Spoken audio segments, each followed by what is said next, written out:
चलो सुनो ना, तीसरा अनुप्रयोग अब है ना, अनुप्रयोग तीसरा।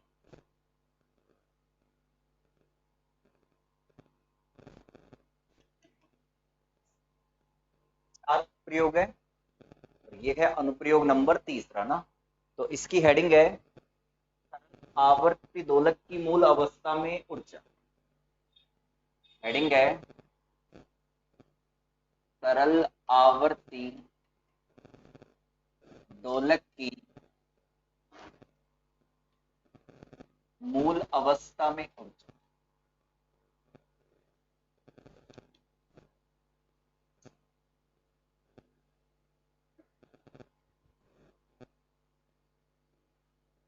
सुनना बना, तो इसका क्वेश्चन भी लिख लो।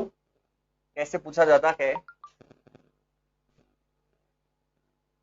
सिद्ध करो कि एक विमीय सरल आवर्ती गति कर रहे दोलक की मूल अवस्था में ऊर्जा।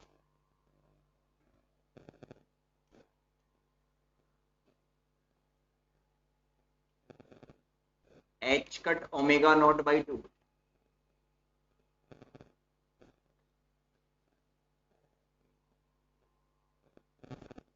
क्वेश्चन लिख लो पहले।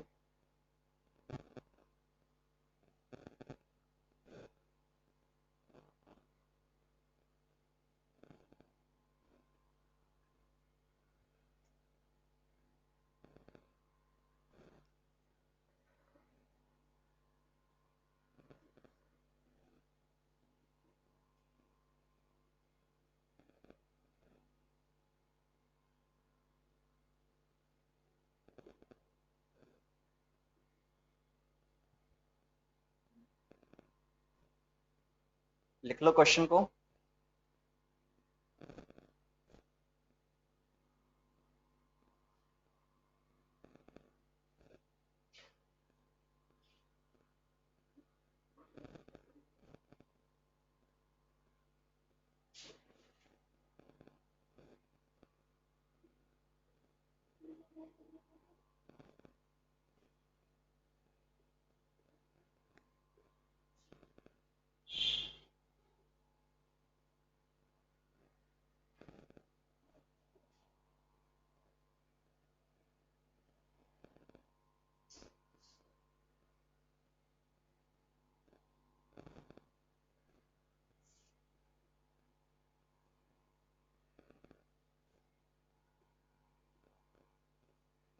लिख लिया क्वेश्चन।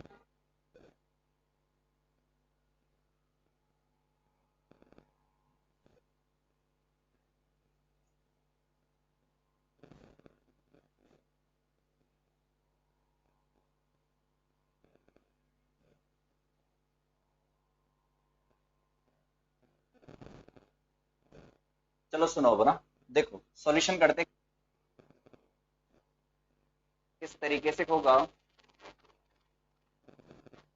हाइजेनबर्ग अनिश्चितता सिद्धांत का उपयोग करके हमको ये प्रूफ करना है कि एक विमीय सरल आवर्त दोलक का जो मूल अवस्था में ऊर्जा है वो कितनी होती है, H cut omega naught by 2 होती है। ठीक है, तो अब चेक करते चलो। माना स्मॉल एम द्रव्य, कोई कण एक्स दिशा में सरल आवर्त गति कर रहा है, सरल आवर्ती गति कर रहा है,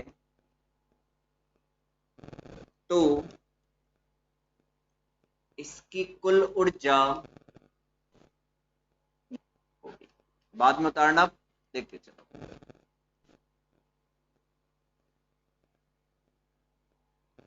फर्स्ट ईयर के अंदर दोलन वाली किताब के अंदर पढ़ रखा है सरल आवर्त गति के अंदर कि कोई एम द्रव्यमान का कण अगर एक्स दिशा के अंदर सरल आवर्त गति करे, टोटल ऊर्जा होती है कुल ऊर्जा, वो किसके बराबर होती है, गतिज ऊर्जा। गति है स्थितिज ऊर्जा, यू है स्थितिज, समझना ना। ई बराबर गतिज ऊर्जा का फॉर्मूला होता है हाफ स्क्वायर, और एक्स दिशा में गति कर रहा है अपन एम वी एक्स स्क्वायर हो जाएगा ना,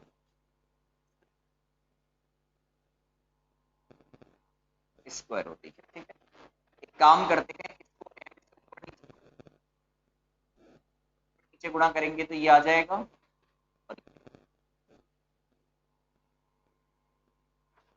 ठीक है। बाद में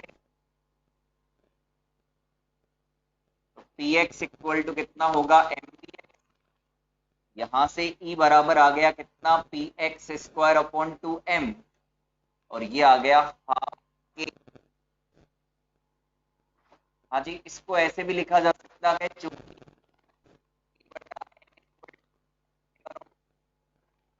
ये बराबर हो जाए, यहां से ये आ जाएगा इक्वल टू कितना,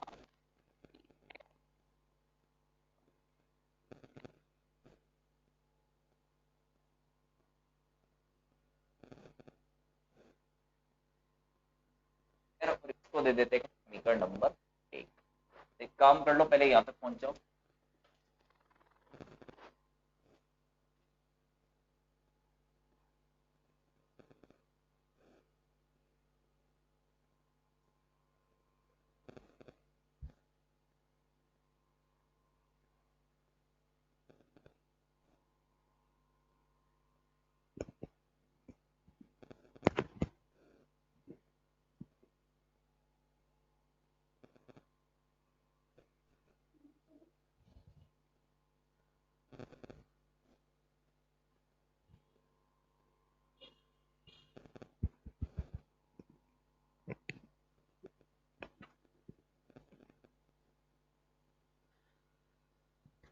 क्लास नहीं रुक रही, यहां से क्लास तो यहां से सही चल रही है भाई, बिल्कुल। तुम्हारे नेटवर्क में प्रॉब्लम होगी, यहां से बिल्कुल सही चल रही है क्लास।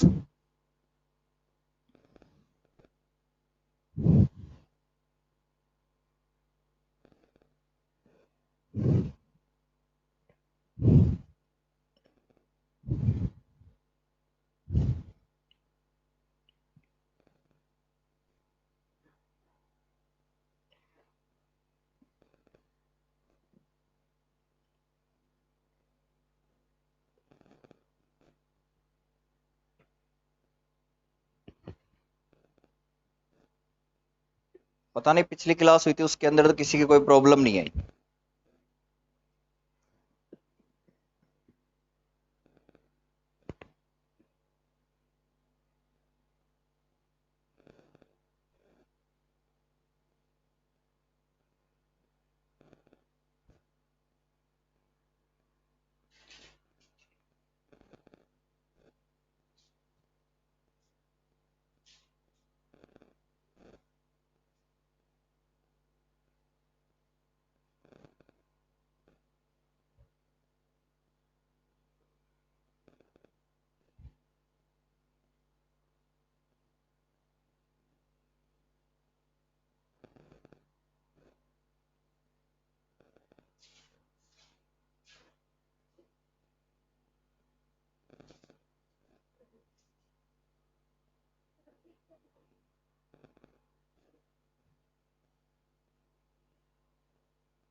चलो कर लिया इसे यहां तक।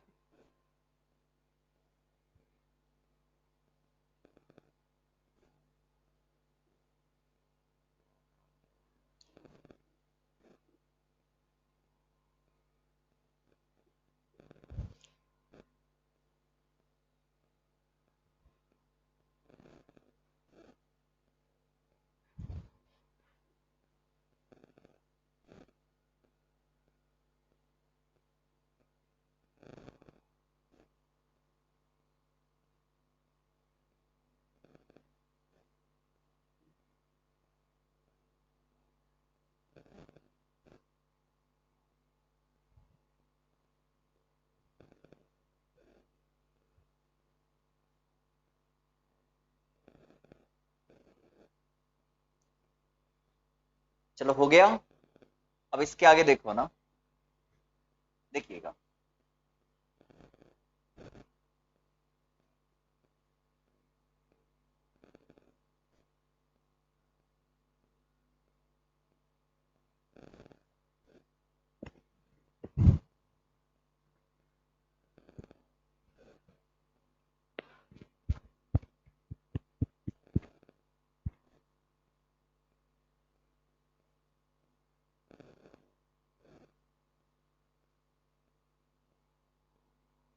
सुनो अब ना, देखो।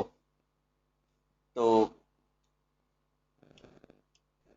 दोलक की मूल अवस्था में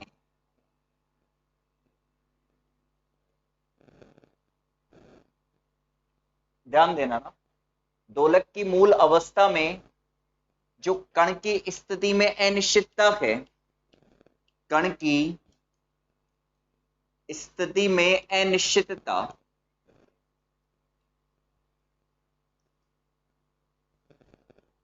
डेल्टा एक्स एवं संवेग में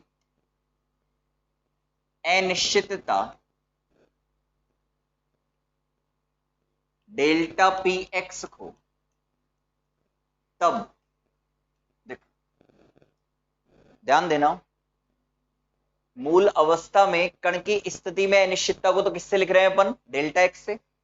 संवेग में अनिश्चितता को किससे लिख रहे हैं अपन? डेल्टा पी एक्स से। अब इक्वेशन एक को देखो, इसमें पी एक्स भी है और एक्स भी है, तो समीकरण एक को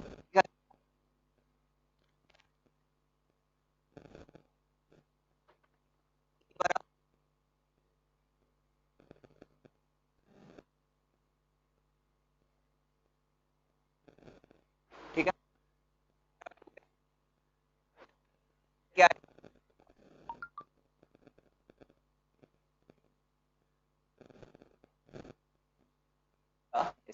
कुछ ही नहीं, सिंपल है बिल्कुल। समीकरण एक को लिखने के बाद में क्या किया है हमने? मूल अवस्था में कण की स्थिति में अनिश्चितता को डेल्टा एक्स से लिखा है, संवेग में अनिश्चितता को डेल्टा पी एक्स से लिखा है। तो समीकरण एक को कैसा लिखा जाएगा? पी एक्स के स्थान पे डेल्टा पी एक्स आ जाएगा और एक्स के स्थान पे डेल्टा एक्स आ जाएगा। हाँ, इसको आप ई नोट से भी रिप्रेजेंट कर सकते हो। ई नोट से रिप्रेजेंट करने का, सॉरी, ई नोट से रिप्रेजेंट इसलिए किया गया है, मूल अवस्था के अंदर जो ऊर्जा है उसको ई नोट से रिप्रेजेंट कर सकते हैं। नहीं तो आप इसे भी लिख सकते हो, कोई दिक्कत नहीं है। कुछ बुक्स के अंदर ई लिखा हुआ है, किसी के अंदर ई नोट भी लिखा हुआ है ना। इसको देंगे समीकरण नंबर 2, है ना। सुन, अब क्या करना है देखो, यहां तक तो उतार लिया था, इसके बाद में देखना ना। आइजेन अनिश्चितता से स्थिति संवेग अनिश्चितता सिद्धांत से, स्थिति संवेग अनिश्चितता सिद्धांत से क्या लिखेंगे? स्थिति डेल्टा एक्स, संवेग में अनिश्चितता डेल्टा पी एक्स, इसका गुणनफल एच कट बाई 2 के बराबर या इससे क्या होता है? ज्यादा होता है। आप एच कट बाई 2 लेकर इसकी कैलकुलेशन कर सकते हो। तो delta x dot delta P x बराबर क्या ले लिया मैंने? H cut by 2। तो यहां से मैं ज्ञात करूंगा डेल्टा पी एक्स का मान। तो delta P x 2 delta x, फिर इसके बाद में इसे देंगे समीकरण नंबर 3। 3 से मान किस में रख देंगे? 2 में रख देंगे। समीकरण 3 से मान 2 में रखेंगे, चेक कर लो। समीकरण 3 से मान समीकरण 2 में रखने पर, तो 3 से मान 2 के अंदर रखेंगे तो ये कुछ ऐसा आएगा कि E बराबर, चेक करना, इसका स्क्वायर है ना, तो स्क्वायर करोगे तो कितना आएगा?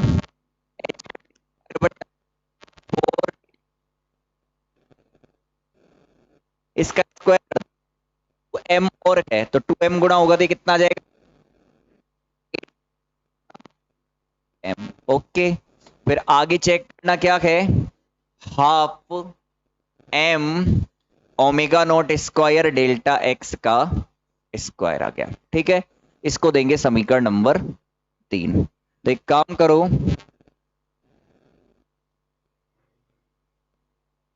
इसको उतार लो।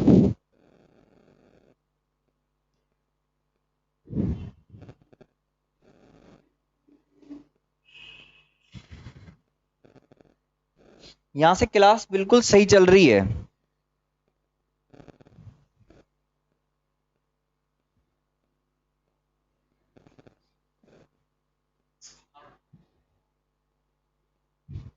मैं सुनता हूँ आ रही है।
यहां से क्लास बिल्कुल सही चल रही है।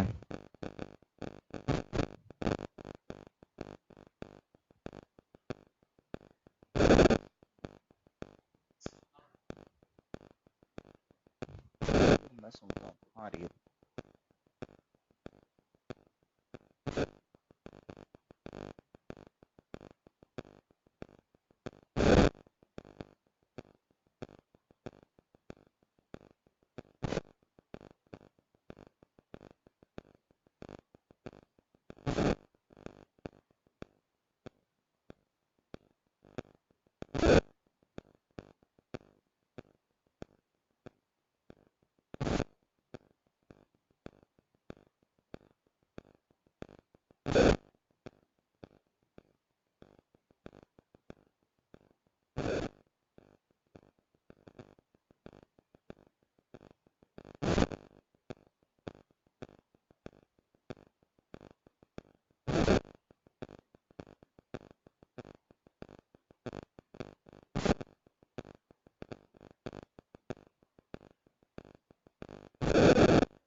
हाँ तो वो इस प्रॉब्लम हो रही होगी, अब नहीं आएगी शायद, हो सकता है कुछ माइक में प्रॉब्लम हो गई होगी, देख लेंगे उसको।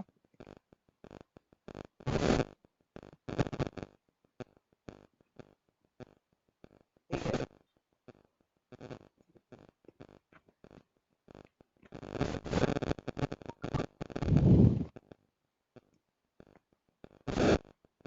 कंप्लीट है।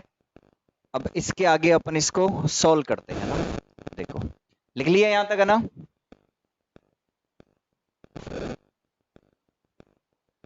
चलो, हाँ जी, अब क्या करेंगे, मूल अवस्था में ऊर्जा के लिए इसका एक बार अवकलन करके 0 के बराबर कर देंगे।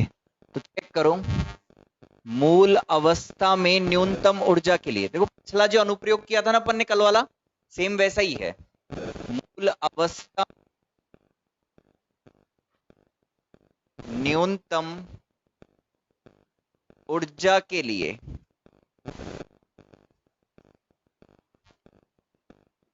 डीई बट्टा इसका डेल्टा एक्स के सापेक्ष अवकलन करके 0 के बराबर कर दो। जैसे पीछे वाले में कल किसके सापेक्ष किया था अपन ने, आर के रेस्पेक्ट में अवकलन करके 0 के बराबर किया था, वैसे ही इसके अंदर डेल्टा एक्स के रेस्पेक्ट में इसका अवकलन करके 0 के बराबर कर दो, आंसर अपने आप आ जाएगा। ठीक है, तो रुको क्या आएगा देखो, एक बार मैं सोल्व कर देता हूं। एच स्क्वायर बटा 8m एक्स का स्क्वायर, फिर half m omega naught square delta X का स्क्वायर। ओके, फिर यहां से आएगा 0 के बराबर करना है इसे। चलो, यहां से आएगा, पहले एक बार सोल्व कर लेते हैं फिर उतारना बाद में। एच कट स्क्वायर बटा 8m, अच्छा 1/x² का अवकलन कितना होता है, -2/x³ होता है ना, तो माइनस का अपॉन डेल्टा, फिर इधर कितना आएगा, half m omega naught square, और ये हो जाएगा 2 डेल्टा एक्स बराबर 0। ओके, कुछ कट रहा है उसे काट देंगे, माइनस का H cut square upon 4m delta x³ और इधर कितना आएगा, स्क्वायर डेल्टा एक्स बराबर 0। ठीक है, तो यहां से अपन को क्या करना पड़ेगा, चेक करो, इसको इधर लाओ, तो ये आएगा H cut square upon 4m delta X का क्यूब बराबर, फिर इसके बाद में चेक करो, एक काम करते हैं, इसको इधर ले आते हैं, तो डेल्टा एक्स की पावर 4 और ये हो गया H cut square upon 4m square. ठीक है, इसको इधर लिया है, इसको इसके नीचे लिया है। अब एक काम करते हैं, यहां इसको ऐसे भी तो लिख सकते हैं, डेल्टा एक्स का स्क्वायर बराबर H cut upon 2m omega naught, और इसको दे देते हैं समीकरण नंबर कौन सा, अच्छा पहले ये 4 दिखता था, हाँ ये 4 था ना, और इसको देंगे 5, और 5 से मान किस में रख देंगे, 4 में रख देंगे ना। तो एक काम करो, इसको 5 दे दो और समीकरण 5 से मान 4 में रखना है। 5 से मान,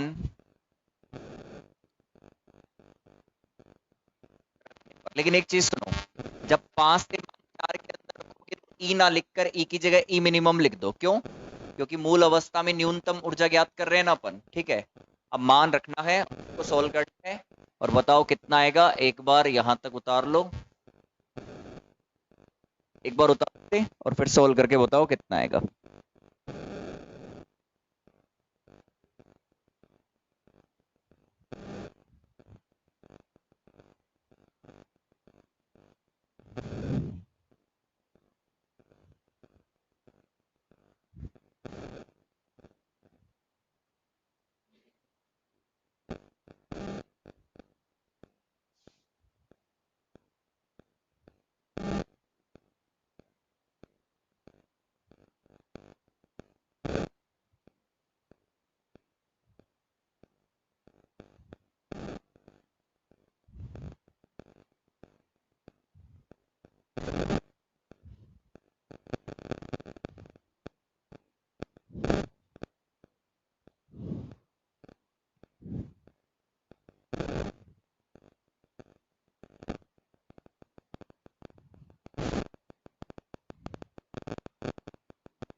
चलो रखो, देखो मान, पहले इसको सॉल्व करो।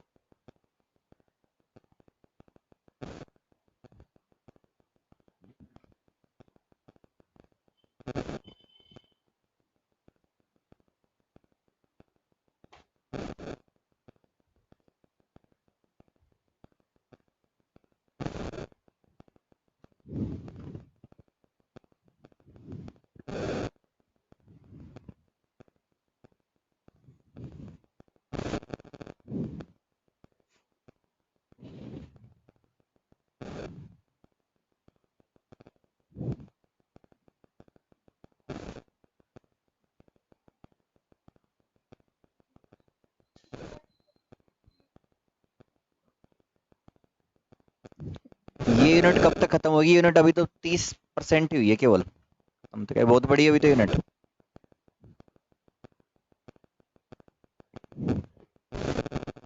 अच्छा, आ गया एच ओमेगा नॉट बाई 2, ठीक है ना, मान रख दो ये वाला, और एच ओमेगा नॉट बाई 2 आ गया होगा ना, तो ये है H cut upon 2m omega naught. तो मैं एक बार रख देता हूँ ऊपर मान, H cut upon 2m omega naught है ना, तो इधर रख रहा हूं मैं मान, तो ई की जगह ई मिनिमम, तो ये है एच कट स्क्वायर बटा 8m, और क्या था ये, H cut upon 2m omega naught है ना, 2m ओमेगा नॉट, फिर है half m omega naught square, और ये आएगा H cut upon 2m omega naught. अच्छा, इसको सोल्व कर लो, तो ये आएगा ई मिनिमम बराबर H cut upon omega naught by 4, और ये भी आएगा H cut omega naught by 4।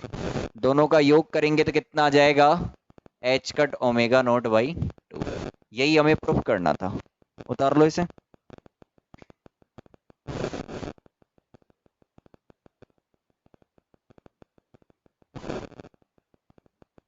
वो आगे पीछे हो सकते हैं टॉपिक, है ना, क्योंकि पुरानी की जो किताब है उसके अंदर और नई किताब के अंदर चैप्टर संख्या बढ़ा रखी है ना।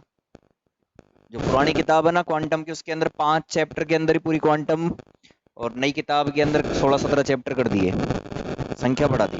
मतलब है उतना ही पूरा का पूरा, लेकिन उन्होंने चैप्टर बांट दिया, हर टॉपिक पे चैप्टर बना दिया,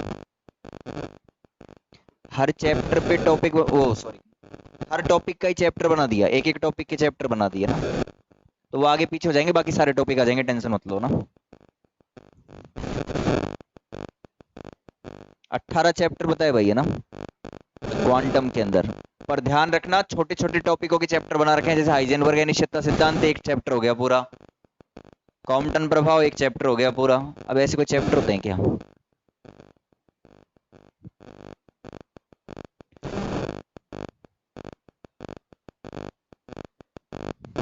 देख लेना वो कितने ना, इसको कंप्लीट करो। जो ऊपर करना है क्या, अभी उतार नहीं क्या, पहले तो ये कंप्लीट उतार।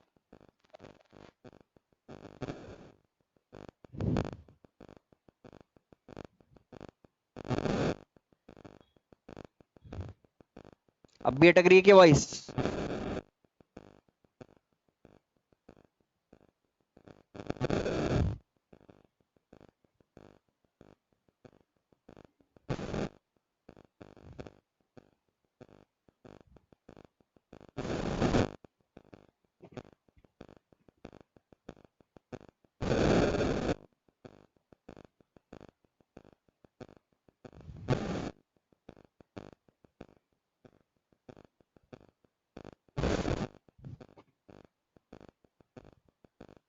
चले आगे।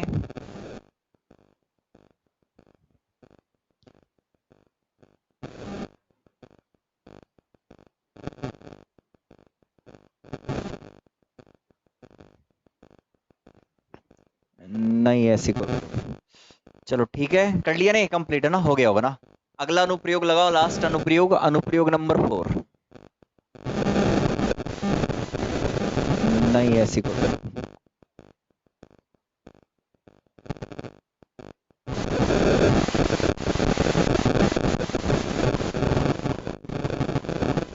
कोई उतार नहीं किया।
को भाई किसी का कुछ रह रहा है ना? सही है।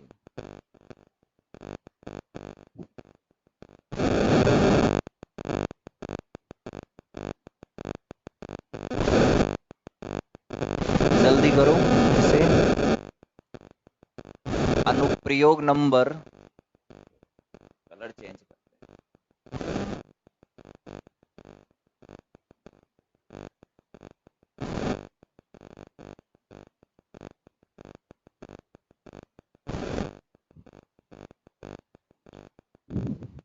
लिखो, इसका क्वेश्चन है ना।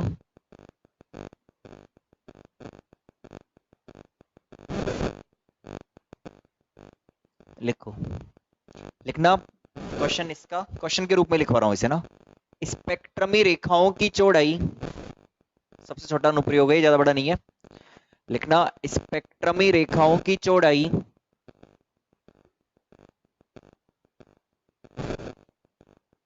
अनिश्चितता सिद्धांत के आधार पर, अनिश्चितता सिद्धांत के आधार पर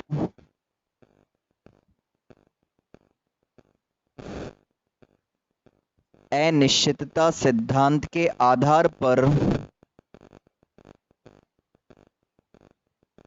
आवर्ती के रूप में ज्ञात करो। अनिश्चितता सिद्धांत के आधार पर आवर्ती के रूप में ज्ञात करो। अनिश्चितता सिद्धांत के आधार पर आवर्ती के रूप में ज्ञात करो। अथवा लगा के लिखो।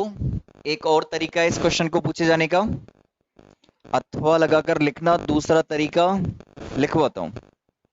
इलेक्ट्रॉन का उत्तेजित अवस्था में, इलेक्ट्रॉन का उत्तेजित अवस्था में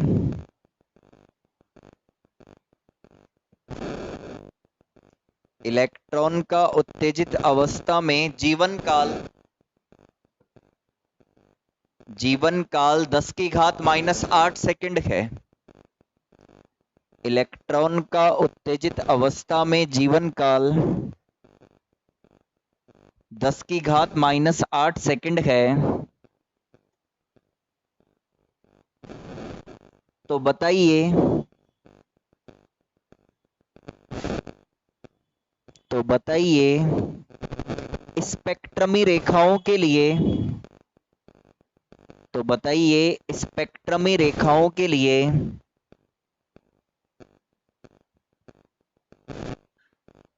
स्पेक्ट्रमी रेखाओं के लिए आवर्ती में अनिश्चितता का मान कितना होगा। तो बताइए स्पेक्ट्रमी रेखाओं के लिए आवर्ती में अनिश्चितता का मान कितना होगा। स्पेक्ट्रमी रेखाओं के लिए आवर्ती में अनिश्चितता का मान कितना होगा। आवर्ती में अनिश्चितता का मान कितना होगा। चलो ध्यान देना, ढंग से देखना ना। देखो, देखते चलो। जब इलेक्ट्रॉन बाद में उतारना है बना। निम्न ऊर्जा स्तर से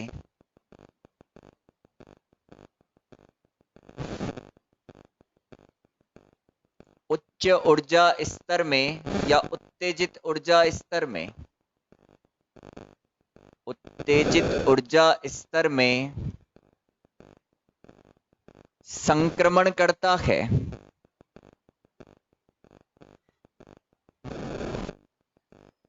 तो उच्च ऊर्जा स्तर में उसका जीवन काल, तो उच्च ऊर्जा स्तर में वह 10 की घात -8 सेकंड रुकता है। यदि रुकता है तो उत्तेजित ऊर्जा स्तर या उच्च ऊर्जा स्तर में वह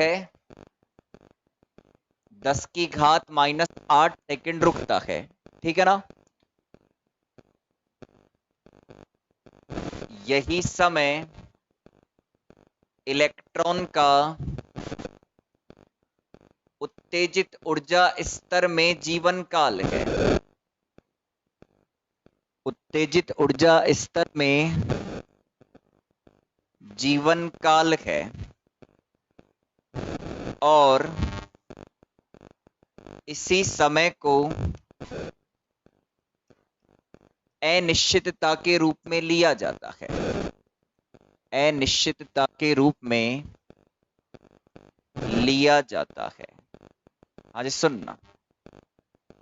अगर इलेक्ट्रॉन निम्न ऊर्जा स्तर से उत्तेजित ऊर्जा स्तर में जाता है तो वहां वो 10 की घात -8 सेकंड रुकता है।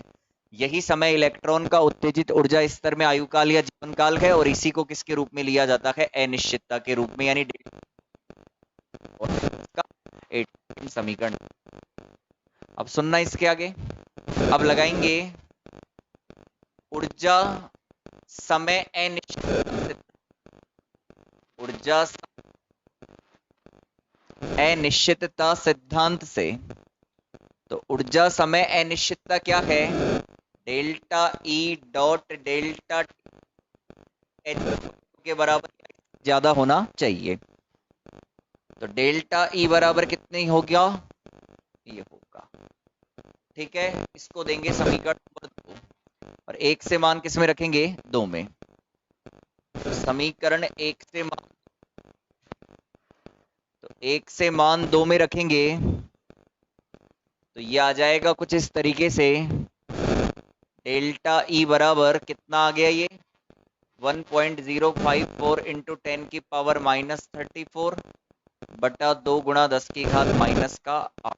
तो इसको सॉल्व कर लेंगे तो ये आ जाएगा मेरे पास में ऊर्जा का मान। ठीक, पहले बाद में सॉल्व करेंगे, पहले यहां तक आप लोग उतार लो, यहां तक उतार लीजिएगा।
अब सही आ रही है आवाज?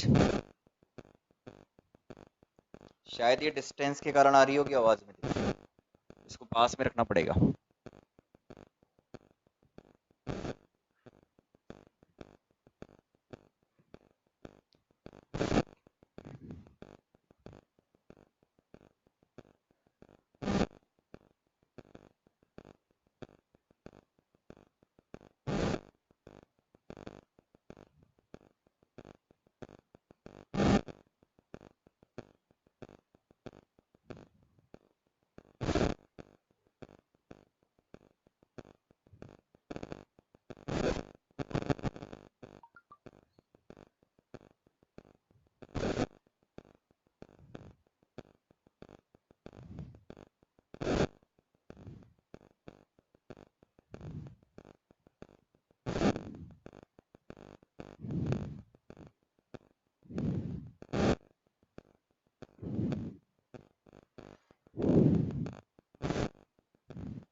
अच्छा, ये जो आंसर आएगा वो किसके अंदर आएगा, मैं आपको बता देता हूँ।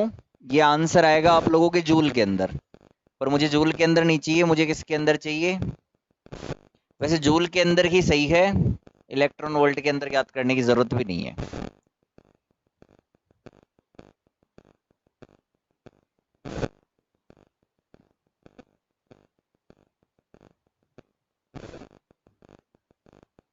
और वैसे अब इसको सोल्व करने की भी जरूरत नहीं है, काफी है। सोल्व कर लिया तो अच्छी बात है, नहीं किया तो भी कोई दिक्कत नहीं है ना।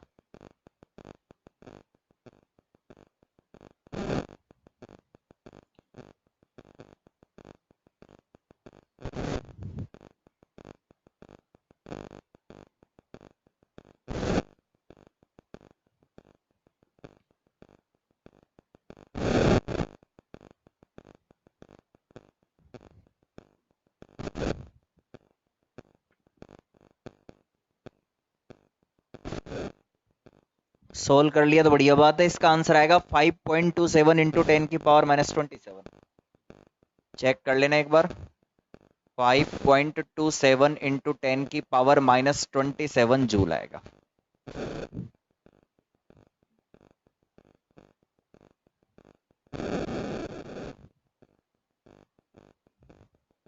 हो गया। अब सही आ रही है ना आवाज, बिल्कुल सही आ रही है, अब सही आएगी ना। वो दूर होता है इस वजह से थोड़ी दिक्कत आती है, अब नहीं आएगी, दूसरा माइक ले लेंगे ना। चलो ये हो गया। अब सुनो, अब चेक करो। पर हमसे किस में अनिश्चितता पूछी है, आवर्ती में अनिश्चितता ना। तो आवर्ती में अनिश्चितता पूछी है तो सुनना, देखो E इक्वल टू क्या होता है, एच न्यू। अब सुनो, अगर समय में अनिश्चितता है तो ऊर्जा में अनिश्चितता होगी, क्योंकि ऊर्जा समय अनिश्चितता होती है ना, ऊर्जा और समय में अनिश्चितता सिद्धांत होता है ना। अगर समय में अनिश्चितता है तो ऊर्जा में अनिश्चितता होगी, अगर ऊर्जा में अनिश्चितता होगी तो आवर्ती में भी अनिश्चितता होगी, क्योंकि एच तो क्या है, कांस्टेंट है।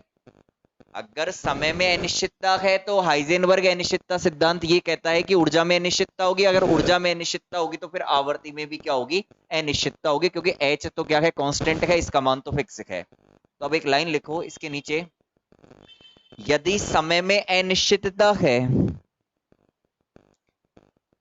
यदि समय में अनिश्चितता है तो ऊर्जा में भी अनिश्चितता होगी। यदि समय में अनिश्चितता है तो ऊर्जा में भी अनिश्चितता होगी,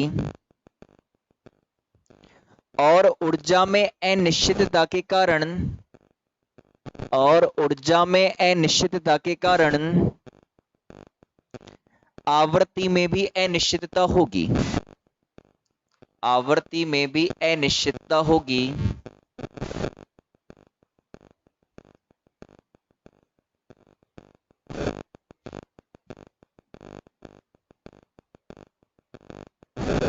ठीक है, आज अब चेक करो, आ जाओ रे ना। तो बड़ा सिंपल है, इक्वल टू एच न्यू, तो डेल्टा ई बराबर एच डेल्टा न्यू हो जाएगा, और डेल्टा न्यू बराबर कितना होगा, डेल्टा ई बटा एच हो जाएगा। ठीक है, तो अब आगे चलते हैं। तो डेल्टा न्यू बराबर कितना आ गया, 5.27 इंटू 10 की पावर माइनस का 27, और ये हो गया 6.62 इंटू 10 की पावर माइनस का 34। ये तो जूल सेकंड हो गया, और ये कितना हो गया, जूल। तो जूल से जूल कट जाएगा, 1/सेकंड के अंदर ही आता है इसका मात्रक। आगे का अंक बता दो क्या आएगा, आप लोग सोल्व करके।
लिख लिया तो आगे चले। हाँ जी, तो इसको सॉल्व कर लिया होगा।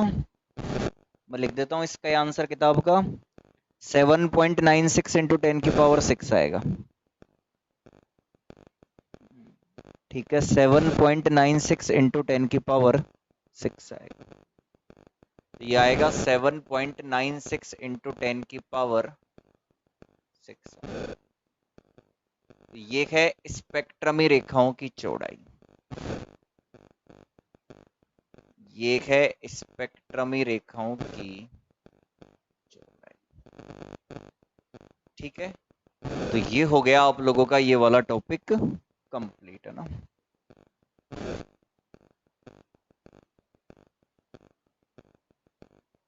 ये है स्पेक्ट्रमी रेखाओं की चौड़ाई और ये हो गया ये वाला टॉपिक कंप्लीट। चलो अब एक सवाल लिखना इसके आगे, बढ़िया सा सवाल है, लिखो, है ना। लिखना, सिद्ध करो कि द्रव्य तरंगों के लिए समूह वेग, सिद्ध करो कि द्रव्य तरंगों के लिए समूह वेग कण के वेग के तुल्य होता है। सिद्ध करो कि द्रव्य तरंगों के लिए समूह वेग कण के वेग के तुल्य होता है। चलो, माना सॉल्यूशन देखो। माना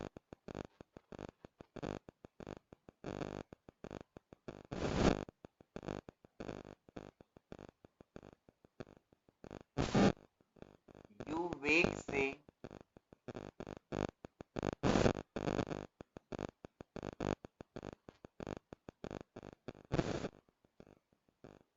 तो गतिज ऊर्जा कितनी होगी, हाफ mu² होगी।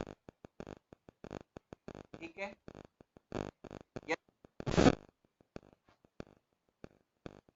स्थितिज ऊर्जा देखते चलो, यदि स्थितिज ऊर्जा कैपिटल V हो तो कुल ऊर्जा, हाँ जी, कुल ऊर्जा किसके बराबर होती है, गतिज ऊर्जा प्लस स्थितिज ऊर्जा की, है ना। गतिज ऊर्जा प्लस स्थितिज ऊर्जा, गतिज ऊर्जा प्लस स्थितिज ऊर्जा। तो चेक करो, E बराबर हाफ mu² प्लस V हो गया। ठीक है, इस V को इधर भेजेंगे तो E माइनस V बराबर कितना आ गया, हाफ mu²। तो अब चेक करना क्या आएगा, m/2 है तो इधर जाएगा तो कितना होगा, 2/m E माइनस का V u²। तो फाइनली U बराबर कितना आएगा, ये आएगा रूट के अंदर 2/m E माइनस का V। अच्छा, इसको देंगे समीकरण नंबर 1। चलो पहले तक सवाल के अंदर ये प्रूफ करना है कि जो समूह वेग है वो कण के वेग के तुल्य होता है। अच्छा, समूह वेग को vg से लिखते हैं और इसे कर लो।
हो गया।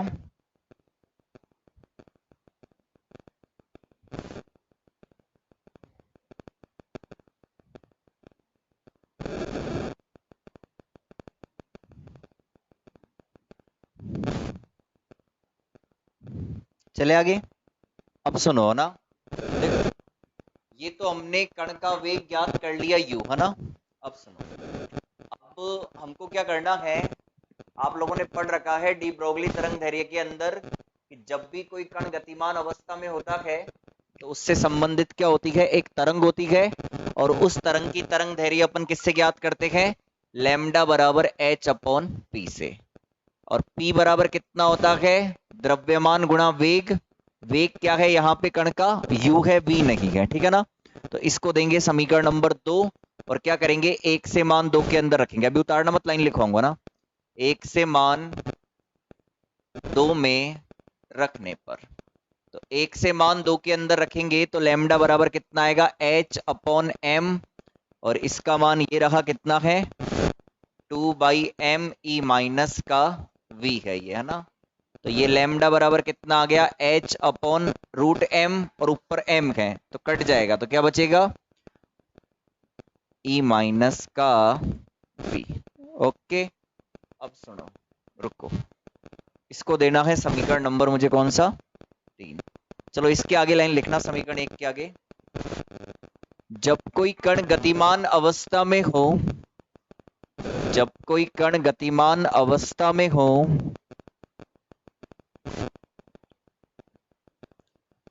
तो उससे संबंधित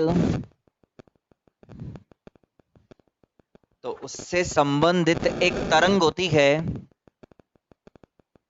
तो उससे संबंधित एक तरंग होती है,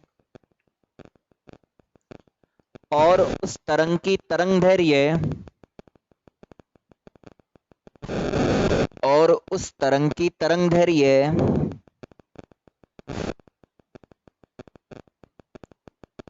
निम्न प्रकार से प्रदर्शित की जाती है। उस तरंग की तरंग दैर्घ्य निम्न प्रकार से प्रदर्शित की जाती है, निम्न प्रकार से प्रदर्शित की जाती है। उस तरंग की तरंग दैर्घ्य निम्न प्रकार से प्रदर्शित की जाती है। ये उतारो ऐसे कैसे,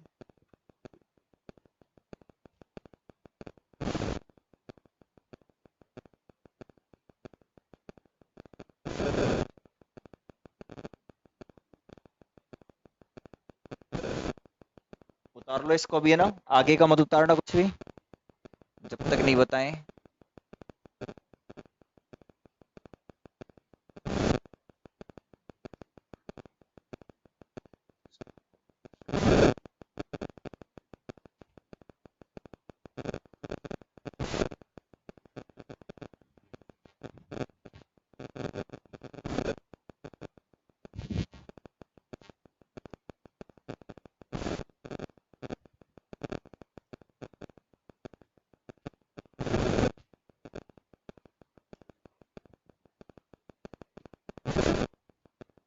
लिख लिया, उतार लिया। अब सुनना ना, देखो ये उतार लिया ना। अब इसके बाद में एक होती है क्वांटम ऊर्जा और एक होता है क्वांटम संवेग, समझना ना। एक होती है क्वांटम ऊर्जा और एक होता है क्वांटम संवेग। क्वांटम ऊर्जा तो होती है E equal to H cut omega, और क्वांटम संवेग होता है P equal to H cut के। जब श्रोडिंगर समीकरण पढ़ेंगे तो उसके अंदर ये डिराइव होते हैं दोनों। E equal to H cut omega quantum ऊर्जा होती है, P equal to H cut के क्वांटम संवेग होता है। अब सुनो, ये ऐसे भी आता है, E इक्वल टू होता है एच न्यू, आप क्या करो 2 पाई से ऊपर नीचे गुणा कर दो, 2 पाई से ऊपर नीचे क्या कर दिया हमने, गुणा। H cut equal to H upon 2 pi होता है, 2 पाई न्यू को अपन ओमेगा लिख सकते हैं, तो E equal to H cut omega कौन सी ऊर्जा होती है, क्वांटम ऊर्जा होती है, ठीक है। आओ आगे, तो E equal to H cut omega, मैंने यहाँ पे E की जगह क्या लिख दिया, एच कट ओमेगा लिख दिया। बाद में वापस मैं एच कट ओमेगा की जगह E लिख दूंगा, लेकिन पहले अभी मैंने E की जगह क्या लिख दिया, एच कट ओमेगा, तो यहाँ पे ये आ गया, ठीक है। ऐसा इसलिए लिखा है, क्यों, सुनो देखो, क्योंकि समूह वेग क्या होता है, डी ओमेगा बटा डी के। तो जब तक ओमेगा की टर्म नहीं आएगी तब तक ये सोल ही नहीं होगा। इसलिए हमने क्या किया है, ई का मान कितना रखा है, एच कट ओमेगा रखा है, बाद में वापस एच कट ओमेगा की जगह अपन ई रख देंगे, ठीक है ना। चलो आओ, ये मान दिया। अब सुनो, इसको देते हैं समीकरण नंबर कौन सा, 4। अब आगे ध्यान देना, सुनो, संचरण नियतांक होता है उसको अपन के से लिखते हैं। तरंग संचरण नियतांक के इक्वल टू कितना होता है, 2 पाई बटा लैम्डा। छोटी क्लासों से ही पता होता है फॉर्मूला। इसको देंगे समीकरण 5। अब क्या करेंगे, 4 से मान 5 रख देंगे। तो सुनो,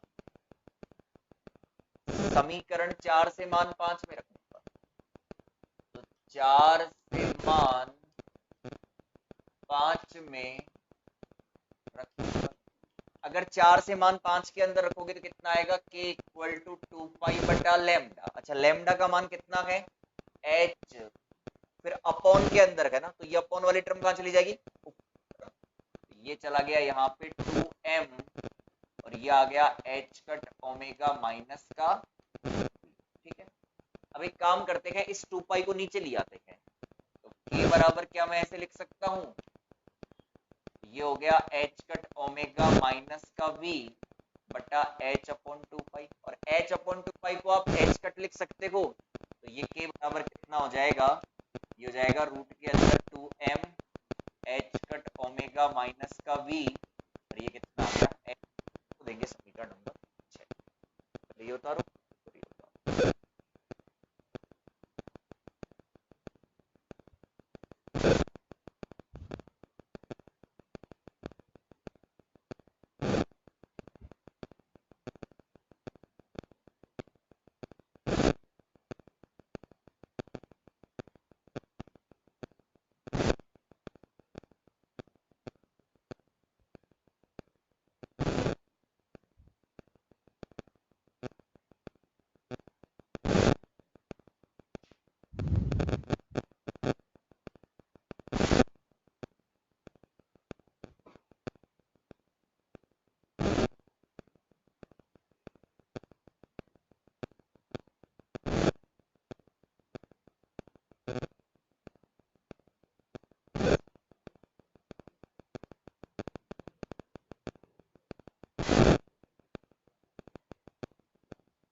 हो गया।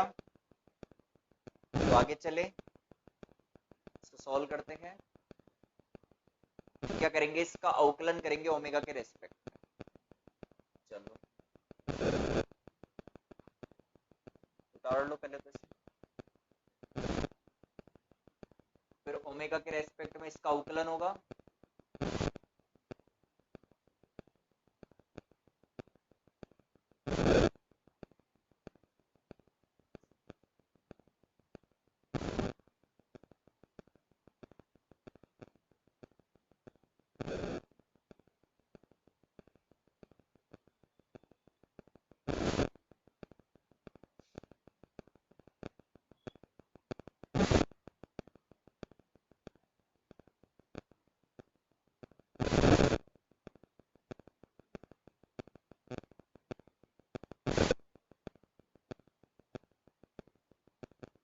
अब चेक करना। अब अपन इसका ओमेगा के सापेक्ष अवकलन करेंगे, तो देखो ओमेगा के सापेक्ष अवकलन करने पर,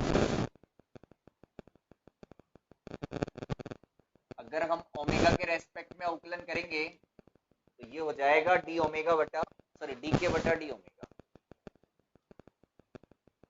अच्छा, 1 अपॉन एच कट तो कांस्टेंट है। अच्छा, रूट एक्स का अवकलन कितना होता है, 1 अपॉन 2 रूट एक्स, तो ये कितना हो जाएगा, 1 अपॉन 2 रूट एक्स, यानी ये ऐसे कैसे आ जाएगा, ठीक है। फिर इसके बाद में आप इसका अवकलन करोगे, रूट के अंदर जो टर्म है, तो 2m कांस्टेंट है, h कट कांस्टेंट है, ओमेगा का 1 हो जाएगा, ठीक है ना, और बाकी 2mv का कितना हो जाएगा, 0। कुछ नहीं किया, इसका अवकलन किया है, 1 अपॉन h कट कांस्टेंट है, रूट एक्स का कितना होता है, 1 अपॉन 2 रूट एक्स, ठीक है।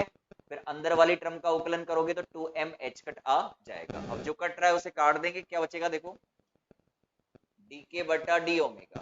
अच्छा चेक करो, 2 से 2 कट गया, m h कट से h कट गया और m भी कट जाएगा, तो ऊपर बचेगा कुछ ऐसे, ये बचेगा m बटा h कट ओमेगा। शायद सही लिखा है मैंने, बिल्कुल सही लिखा है। चलो तो इसकी जगह e इक्वल टू क्या था, h कट ओमेगा था। ये आ गया m और इधर आ गया e माइनस का v। चलो इसको उल्टा कर दो। अगर हम इसको उल्टा करेंगे तो ये कितना आ जाएगा, डी ओमेगा बटा डी के बराबर कितना आएगा, e माइनस का v बटा m आ गया। अच्छा समीकरण 1 से मान रखने पर, समीकरण 1 से मान, अच्छा 2b है भैया ना, 2b है, 2b 2 है यहाँ पे, ओके यहाँ पे भी आएगा, यहाँ पे आएगा, ठीक है। समीकरण 1 से मान रखने पर, अगर समीकरण 1 से मान रखेंगे तो ये कितना था, ये u था ना, u स्मॉल u। अच्छा तो समूह वेग होता है, उसका फॉर्मूला होता है vg equal to D omega बटा डी के। तो फाइनली vg बराबर कितना आ गया, u आ गया। तो द्रव्य तरंगों के लिए जो समूह वेग है वो कण के वेग के क्या है, बराबर है।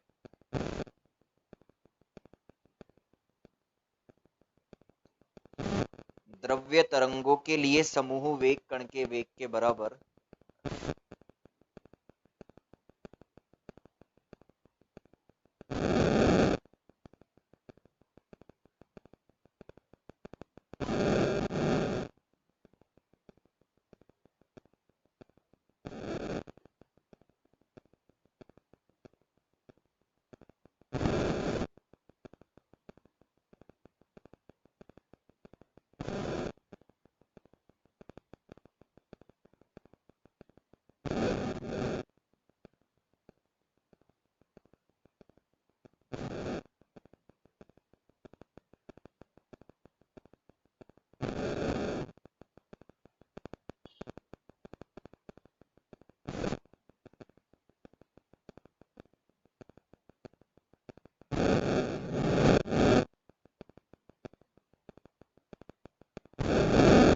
देख लिया, हो गया ये।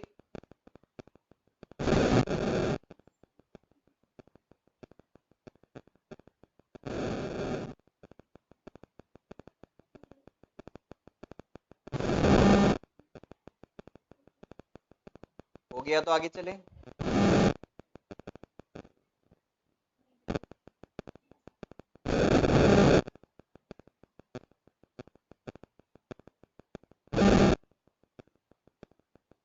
चलो लिखो इसके आगे, अगली हेडिंग लगाओ, हाइजेनबर्ग अनिश्चितता सिद्धांत के निष्कर्ष। दो तीन छोटे पॉइंट है, लिख लो, हाइजेनबर्ग अनिश्चितता सिद्धांत के निष्कर्ष। हाइजेनबर्ग अनिश्चितता सिद्धांत के निष्कर्ष।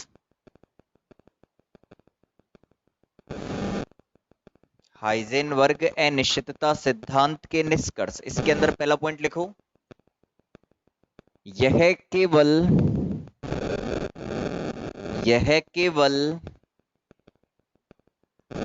छोटे आकार के कणों के लिए मान्य है। यह केवल छोटे आकार के कणों के लिए मान्य है, क्योंकि छोटे कणों क्योंकि छोटे आकार का कण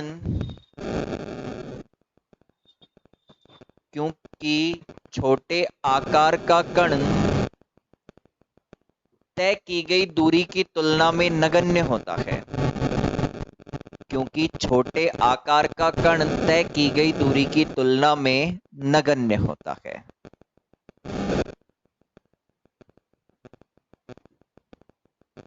क्योंकि छोटे आकार का कण तय की गई दूरी की तुलना में नगण्य होता है। सेकंड पॉइंट लिखो, यह बड़े आकार के कणों के लिए मान्य नहीं है।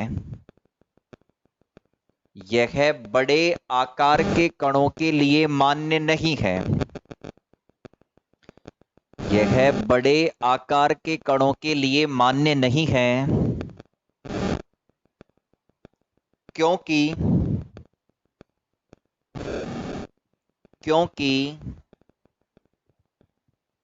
इन कणों का आकार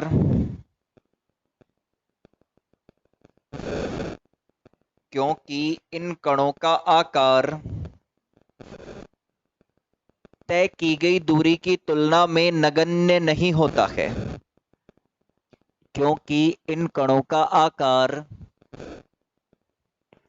तय की गई दूरी की तुलना में नगण्य नहीं होता है। इन कणों का आकार तय की गई दूरी की तुलना में नगण्य नहीं होता है। तीसरा लिखो, लास्ट पॉइंट। यदि एक राशि में अनिश्चितता न्यूनतम है, यदि एक राशि में अनिश्चितता न्यूनतम है,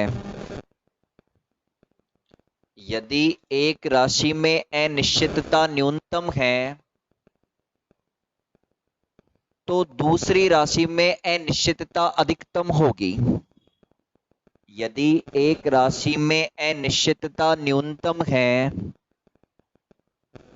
तो दूसरी राशि में अनिश्चितता अधिकतम होगी।